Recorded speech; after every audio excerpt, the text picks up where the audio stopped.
दोस्तों रिसेंटली क्या हुआ, यूएई ने विड्रॉ किया ओपेक कंट्रीज से।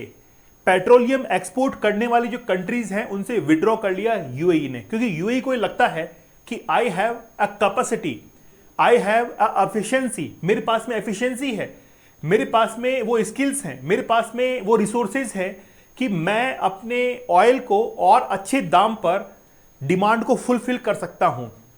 तो यूएई ने एग्जिट किया फ्रॉम ओपेक। मैं इसको कॉन्टेक्स्ट के अंदर समझाता हूं आपको ब्रेग्जिट से। आपको पता होगा कि ब्रेग्जिट मतलब यूरोपियन यूनियन से एग्जिट हुआ था ब्रिटेन। तो वो एग्जिट क्यों हुआ? क्योंकि यूरोपियन यूनियन के अंदर जो डॉलर चलता था उस डॉलर को इकोनॉमिकली वो बैलेंस नहीं कर पा रहा था, क्योंकि अगर किसी एक देश की इकोनॉमी नीचे जा रही है तो उससे ब्रिटेन के ऊपर इफेक्ट पड़ रहा था, इसलिए उसने ब्रेग्जिट किया। ऐसा ही यहां पर भी है। ओपेक कंट्रीज से यूएई ने विड्रॉ किया, वो अपना सूटकेस लेकर चल दिया कि बना तो ये चले, हम नहीं रुकने वाले हैं यहां पर। क्यों? क्योंकि यूएई को ये लगता है कि यूएई अपनी कैपेसिटी के अंडर काम कर रहा है, जबकि उसकी कैपेसिटी ज्यादा है। हम लोग बड़ा डिटेल के अंदर समझेंगे कि अगर ओपेक से यूएई बाहर निकल गया है तो उसका इंडिया के ऊपर क्या इंपैक्ट होने वाला है, बड़ी बारीक से बारीक बात आपको बताऊंगा मैं। रिसेंटली क्या हुआ है कि आज देखिए आप, गल्फ कंट्रीज के पास में ये जो ऑयल रिफाइनरीज हैं, शारजाह के अंदर है ना, फुरजा के अंदर है, तीन ऑयल रिफाइनरी है, जेबल अली के अंदर है, ठीक है। खास तौर पर यूएई के अंदर आप ये जो जाल देख सकते हैं, ये पाइपलाइंस यहां पर बिछी हुई हैं।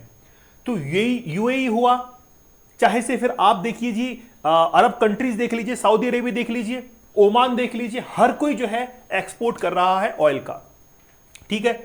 तो ऑयल का एक्सपोर्ट अगर कर रहा है तो उसमें ओपेक कंट्रीज का बहुत बड़ा रोल है। वेनेजुएला को ऑलरेडी यूएसए ने, अमेरिका ने कैप्चर किया हुआ है, पूरा कंट्रोल कर लिया। वो चाहता ही यही था। वो वेनेजुएला के डेमोक्रेसी से उसका कोई लेना देना नहीं है कि वहां की डेमोक्रेसी को बचा रहा है, नहीं, ऐसा नहीं है, ये गलतफहमी है। वो केवल और केवल ऑयल जो प्राइसेस हैं उनको कंट्रोल करना चाहता है। साथ ही के अंदर उसने सऊदी अरेबिया से बहुत बड़ी डील कर रखी है कि आप जो भी पेट्रोल को एक्सपोर्ट करो वो डॉलर्स के अंदर करेंगे। यूएई के ऊपर भी कुछ ऐसा ही था, गल्फ कंट्रीज के ऊपर ऐसा था। तो जितनी भी ऑयल एक्सपोर्टिंग कंट्रीज हैं उन्होंने अपना एक ग्रुप जो है ओपेक ग्रुप को बना रखा है। अच्छी बात भी है कि सब मिलजुल कर काम कर रहे थे, लेकिन यूएई को यह लगने लगा दिसंबर 2025 से कि उसकी कैपेसिटी कुछ ज्यादा है, वो कुछ ज्यादा ही जो है अच्छे से काम कर सकता है।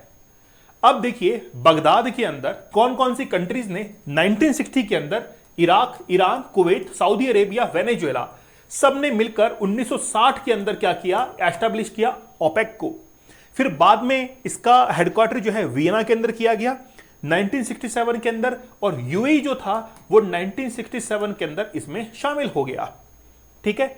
ओपेक प्लस को बनाया गया जिसमें रशिया शामिल हुआ, सबसे बड़ा कंट्री, मैक्सिको शामिल हुआ 2016 के अंदर, और ओपेक प्लस बना दिया गया, ठीक है।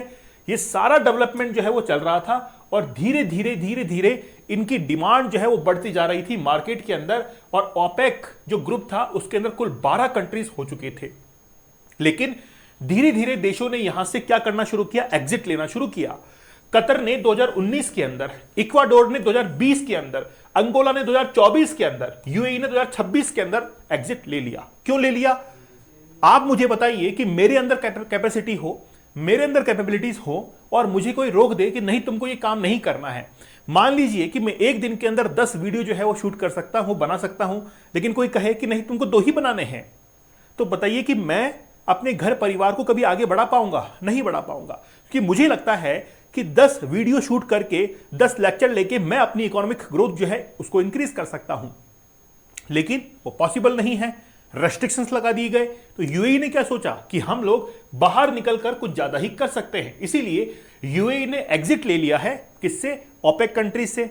अब जैसे ही एग्जिट लिया तो सऊदी अरेबिया और पाकिस्तान की खलबली मच गई, बोला यार ये क्या हुआ, और दोनों इसके अगेंस्ट आकर खड़े हो गए, क्योंकि सऊदी अरेबिया अपने आप को सरताज समझता है। इस ग्राफ को मैंने परसों भी आप लोगों को समझाया था। सऊदी अरेबिया जो कि एक दिन के अंदर, इन 1 डे 10 मिलियन जो ऑयल है, 10 मिलियन बैरल वो क्या करता है, प्रोड्यूस करता है, ठीक है। जबकि यूएई के ऊपर जो रेस्ट्रिक्शंस लगे हुए हैं कि वो 3.60 मिलियन बैरल जो है वो per day million barrel per day क्या करता है, प्रोड्यूस करता है। वो कहता है कि मेरी कैपेसिटी इतनी नहीं है, मैं जो है वो 50 मिलियन बैरल तक कर सकता हूं। तो ओपेक कंट्री ने कहा कोई बात नहीं, हम तुम्हारा 3 से बढ़ाकर 5 कर देते हैं। 3 से बढ़ाकर कितना कर देते, 5। यूएई ने कहा कि नहीं, मुझे नहीं चाहिए, मैं तो 50 मिलियन बैरल जो है इतने ऑयल को एक्सपोर्ट जो है वो करना चाहता हूं। ठीक है, अब बात यह है कि यूएई इज अमंग इट्स की supplier accounting for the 9% of the Indian crude oil. अब भारत के अंदर यूएई से जो ऑयल इंपोर्ट होता है वो लगभग 9% है। अकेला यूएई जो है वो कंट्रीब्यूट करता है इंडिया के अंदर इतना। मैं पूरा आपको इंडिया के अंदर समझाता हूं कि इंडिया के अंदर क्या कुछ जो है वो हो सकता है। The UAE does not want to follow a Saudi lead Turkey lead order. मतलब यूएई को ये पसंद नहीं था कि सऊदी अरेबिया इसको लीड करे ग्रुप को, या टर्की लीड करे और अपनी हुकूमत जो है वहां पर चलाए, है ना, अपनी हुकूमत। और सऊदी अरेबिया को सपोर्ट मिलता था अमेरिका का, और वो जो डिसीजन सऊदी अरेबिया ने ले लिया वो डिसीजन सबके लिए था। और सऊदी अरेबिया अपने ऑयल प्रोडक्शन को बढ़ाकर अपनी इकोनॉमी को ग्रो कर रहा था, और वहीं पर यूएई को प्रॉब्लम आ रही थी। तो अब जो है वो हम लोग चलते हैं कि भारत पर इसका क्या असर होगा, भारत पर इसका क्या इंपैक्ट होगा। मैं हर चीज को बारीकी से आपको समझाता हूं, ठीक है, समझिएगा बड़ा ध्यान से। देखिए, एक तो बात है क्रूड ऑयल की और एक बात है एलपीजी की, लिक्विफाइड पेट्रोलियम गैस। पहले इसकी हम लोग बात कर लेते हैं। देखिए, इंडिया के अंदर मान लीजिए कि 100 लीटर, इंडिया के अंदर 100 लीटर जो है वो हमको एलपीजी की जरूरत पड़ती है। इसमें से 60 लीटर जो है वो हम तो क्या करते हैं, इंपोर्ट करते हैं, और बाकी 40 जो होता है वो हमारे इंडिया के अंदर ही डोमेस्टिकली प्रोड्यूस कर लिया जाता है। अब ये जो 60 लीटर है या 60% है, इसका लगभग 90% है ना, या फिर हम लोग कहें 54 लीटर्स के अंदर अगर हम लोग बात करें तो 90% जो एलपीजी है वो स्ट्रेट ऑफ हार्मुज से आता है, और उसके अंदर यूएई की सबसे बड़ी भागीदारी है। अब आप समझिए कि एलपीजी जिसमें हम लोग 60% तक, 60% तक हम लोग इंपोर्ट करते हैं, और उसका 90% स्ट्रेट ऑफ हार्मुज से आता है, और वहां पर भी यूएई का बहुत बेहतरीन रोल है। अब हमको क्या करना है कि एलपीजी के जो प्राइजेस हैं वो कहां पर जाएंगे, डाउनफॉल की तरफ जाएंगे, क्योंकि बैरियर जो था यूएई के ऊपर से वो तो हट गया। अब जब बैरियर हट गया तो वो क्या करेगा, अच्छे से एक्सपोर्ट करेगा। बात करते हैं हम लोग क्रूड ऑयल की। तो क्रूड ऑयल जो कि यूएई एक्सपोर्ट करता था, पहले तो वो 3 मिलियन बैरल, 5 मिलियन बैरल मान लीजिए आप। अब लेकिन ये कह रहा है कि बस मैं तो जो है ना 10 लाख बैरल जो है उतनी कैपेसिटी एक्सपोर्ट कर दूंगा। 10 लाख बैरल, 10 लाख बैरल तक जो है ये एक्सपोर्ट कर देगा। अगर ये एक्सपोर्ट करेगा तो क्या होगा मार्केट के अंदर, मार्केट में जो ऑयल प्राइसेस है वो काफी ज्यादा डाउन जा सकते हैं, है ना। अभी जो सरकार पेट्रोल और डीजल हमको देती है उसके ऊपर सरकार का 14 रुपए, 14 रुपए जो है वो घाटा लग रहा है उसको, क्योंकि इंटरनेशनल मार्केट के अंदर ऑयल प्राइसेस बढ़ चुके हैं, ठीक है, लेकिन हमको महंगा जो है खरीदना पड़ रहा है। अब सरकार को 14 रुपए जो है वो क्या है, इतनी मार झेलनी पड़ रही है। अगर ऑयल प्राइसेस डाउन जाते हैं तो इसका मींस ये हुआ कि मार्केट के अंदर अवेलेबिलिटी ऑफ क्रूड ऑयल वो बढ़ जाएगी, और जो बढ़ जाएगी तो ऑयल के प्राइसेस नीचे आएंगे, नीचे आएंगे, और नीचे आने के बाद अब क्या होगा, इन्फ्लेशन रेट कंट्रोल हो पाएगा, डिमांड के अकॉर्डिंग फुलफिल हो पाएगा। और आपको पता है कि इंडिया और यूएई के रिलेशन काफी अच्छे हैं। इंडिया और यूएई ने आपस में कॉम्प्रिहेंसिव ट्रीटी भी साइन की हुई है, तो सीधा साधा इंपैक्ट जो है वो इंडिया को बेनिफिट जो है इसका मिलने वाला है। अगर ऑयल सीधा हमारे पास में आता है तो हम लोग इसका बेनिफिट ले पाएंगे, ठीक है।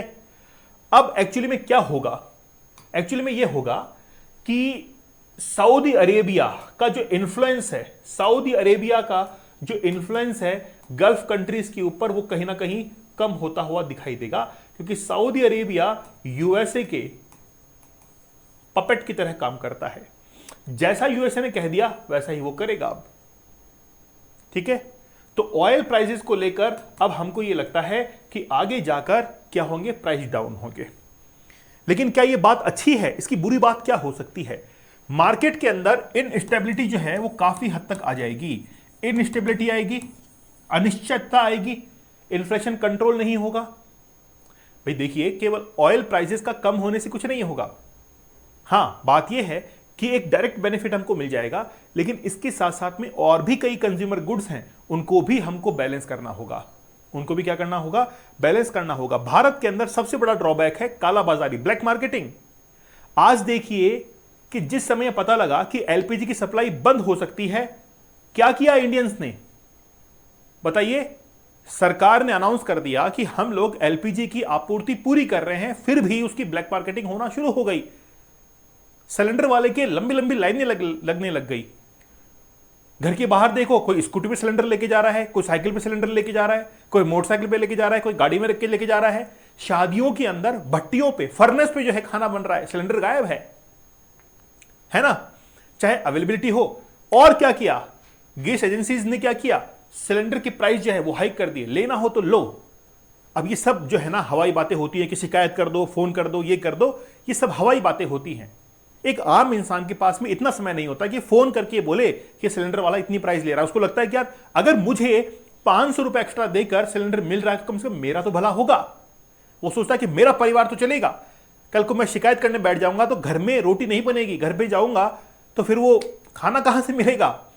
तो बीवी बोलेगी कि यार 500 रुपए देकर सिलेंडर क्यों नहीं लेके आए? फिर आप समझ रहे हैं क्या दिक्कत होती है इंडिया के अंदर? तो प्रॉब्लम यही होती है।